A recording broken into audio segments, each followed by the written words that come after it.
Bonjour chers sportifs, bienvenue sur notre chaîne Multisport RDC. Aujourd'hui on va s'intéresser à un article intéressant qui stipule que Claude Makélélé serait le mieux placé au poste de sélectionneur national. Là nous sommes sur leur site www.irisfootball.com. Vous pouvez aussi les visiter si vous le souhaitez. Alors nous allons lire leur article pour savoir réellement si cette information est importante pour nous de savoir.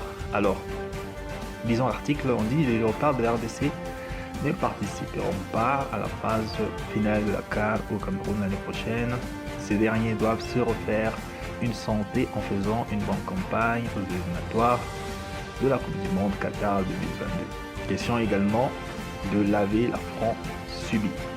Dans cette optique, le président de la Fédération congolaise de football association FECOFA avait récemment annoncé la venue d'un nouveau staff technique chez les Léopards. Objectif de ce nouveau staff technique sera la qualification au mondial que le pays tout entier attend depuis maintenant 47 ans.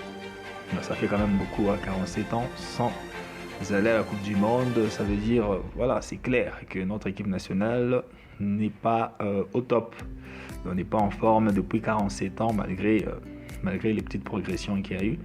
Alors, continuons la lecture. Plusieurs noms ont été récemment cités, à l'instar de Michel Prudhomme, dont les contacts n'ont pas abouti, et Marc Wilmot, pour lesquels les discussions seraient en cours avec la Fédération congolaise. Maintenant, parlons de Claude Makélélé. Claude Makélélé, ancien international français d'origine congolaise, s'est ajouté à la liste. Actuellement entraîneur et conseiller technique de l'équipe de jeunes de Chelsea FC et chargé de suivi des joueurs en prêt du club londonien. L'an est la préférence plutôt de l'ancien international congolais, sélectionneur des Léopards et vainqueur du CHAN en 2009, Santos Mutubile. Pour les techniciens congolais, Claude Makélélé correspond au profil de l'équipe nationale congolaise. Claude Makélélé est vice-champion du monde avec la France en 2006. Mais que pense Claude Makélélé de l'équipe nationale de la RDC? En 2018, l'homme avait déclaré ce qui suit: j'ai toujours été disponible, je ne cherche pas. Je dirais oui avec certaines conditions. Je pense qu'on a une génération de jeunes dans notre pays qui est exceptionnelle. En ajoutant ce qu'il avait fait, qu'il opte pour la France au détriment de la RDC. Alors voici ce qu'il avait dit à ce sujet.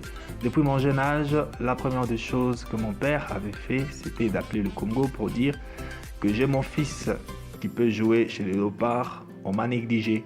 Et à partir de là, papa m'a poussé à continuer mon chemin, tout simplement. Et puis, l'équipe de France a profité de cette situation. À l'époque, Makélélé était libre de tout contrat. Il est revenu au pays en 2019, reçu par le président de la République. L'homme avait réitéré le fait d'être disponible pour la RDC. Seulement, quelques semaines après son retour en Europe, il avait accepté l'offre de Chelsea.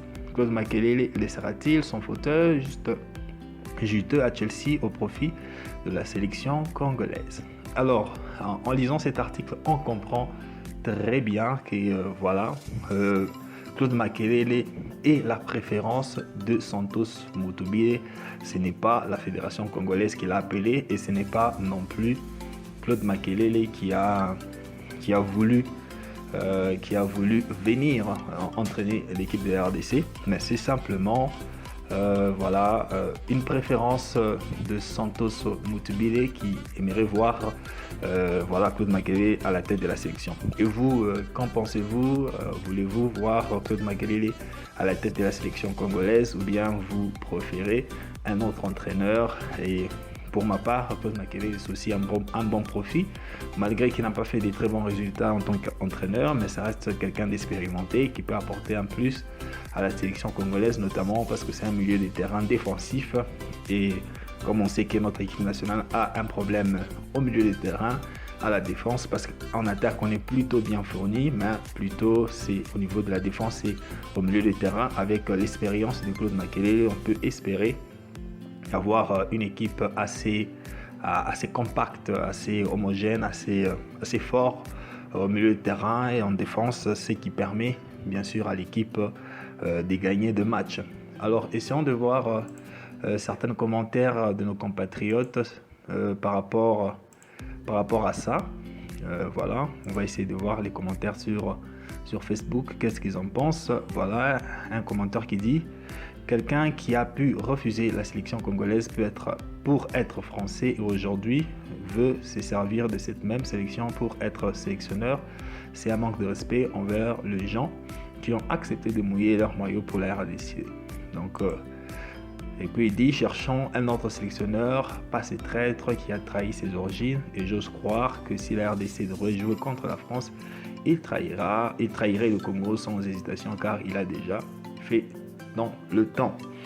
Alors c'est un commentaire qui bon, c'est son point de vue, mais si je devais commenter sur ce qu'il a dit, je dirais que Claude Makelele a tendu la main à la RDC, mais à l'époque on l'a pas retenu. Alors devait-il attendre jusqu'à ce qu'on puisse reconnaître sa valeur? Alors il a continué son chemin.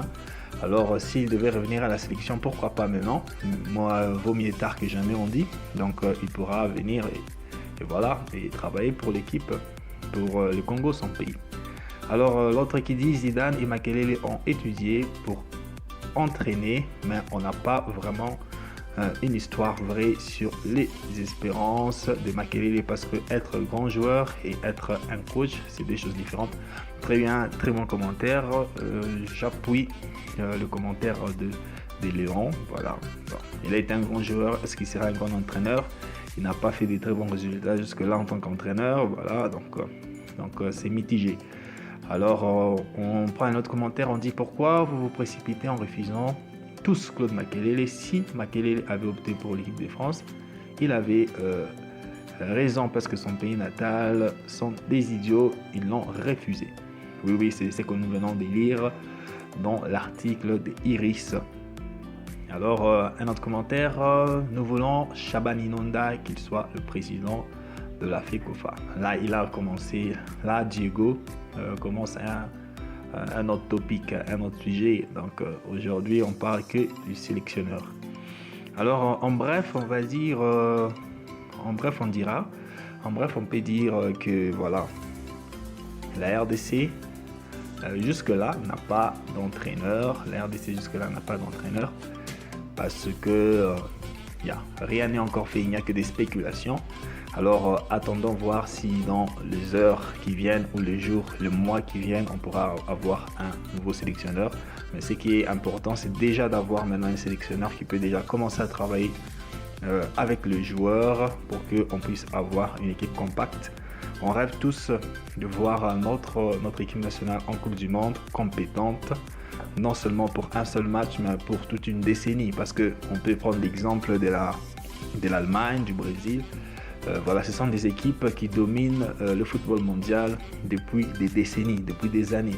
Alors on aimerait voir aussi la RDC dominer le football africain pendant plusieurs années, pourquoi pas pendant toute une décennie. Et voilà, donc pour arriver à cela, il faut avoir une très bonne politique sportive, c'est-à-dire une politique qui sera appliquée à tous les niveaux et une rigueur aussi qui sera appliquée à tous les athlètes pour que l'on puisse arriver à ces résultats-là. Il n'y a pas de bons résultats sans être sérieux.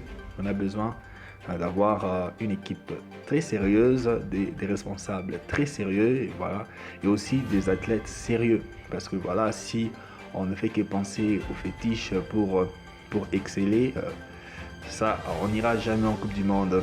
Et on a bien sûr de souvenirs de cette génération qui sont allés en Coupe du Monde, et misons tous sur les féticheurs. Ils ont pris 9 buts à 0. Donc ce n'est pas les fétiches qui jouent, non, c'est les talents qui doivent s'exprimer, c'est le travail assidu, c'est le travail d'équipe, c'est l'homogénéité, c'est l'entente, c'est battre l'un pour l'autre lorsqu'on est sur le terrain, mouiller le maillot, avoir de l'envie, du courage. On a besoin de voir tous ces détails dans notre équipe nationale. On espère que ce sera le cas avec le nouveau coach, et on espère qu'avec le nouveau président de la fédération qui viendra, on aura une équipe assez forte, assez homogène, et on espère vraiment se qualifier pour la Coupe du Monde 2022 au Qatar. Ok, merci d'avoir suivi cette vidéo. N'oubliez pas de vous abonner sur notre chaîne, restez connectés pour de nouvelles actualités sur le football congolais.